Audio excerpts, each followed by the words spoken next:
Madam বড় কুঠি, এই বড় কুঠিতে উচ্চপদস্থ ইংরেজ কর্মচারী এখানে আসতেন, অফিসিয়ালি কাজকর্ম করতেন, রেভিনিউ বিক্রি করতেন এবং নবাবকে এখান থেকে 5 কিলোমিটার দূর হুমায়ুন জায়গা পাঠিয়ে দেখেন আনন্দ উল্লাস করতেন। এটা আনন্দ উল্লাসের বড় কুঠি। তাহলে বড় কুঠি, এই বড় কুঠি থেকে নাম হয়ে গেল হাজার দুয়ারি, হাজারটা দুয়ারে। তাহলে আপনি এটা হাজারটা দুয়ারে যেন হাজার নাম হলো, তাহলে সিলেটের যে বাড়িটা দেখতেছেন ওটার নাম কি ছিল? 1756 নদীর ওপরে যেটা বাংলা বিহার উড়িষ্যার ক্যাপিটাল রাজধানী যেটা ছিল হাজার দরবার।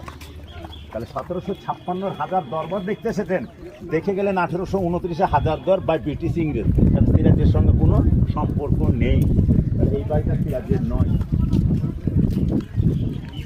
এটা দেখছেন, আপনাকে যদি আমি জিজ্ঞাসা করি যে আমাদের পশ্চিমবঙ্গের মধ্যে দৈর্ঘ্য ইন্টু প্রত্যেকটা সবচেয়ে বড় বাড়ি কোথায় দেখেছেন ম্যাডাম, আপনি কি বলবেন?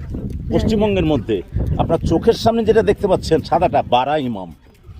এই যে বারা ইমাম, যার এ মাথা থেকে ও মাথার চতুর্দিকে স্কোয়ার 207 মিটার, এত বড় বারা ইমাম কোথাও নেই।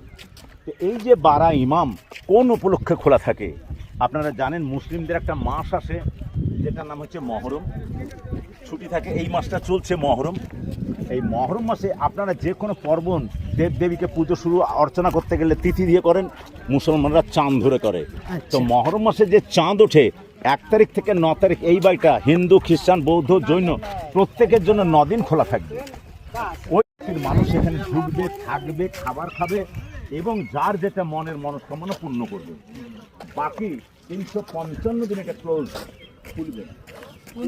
9 দিন মহরমের 9 দিন খুলে দেয়। এর ভেতরে আপনি কি দেখবেন? এর ভেতরে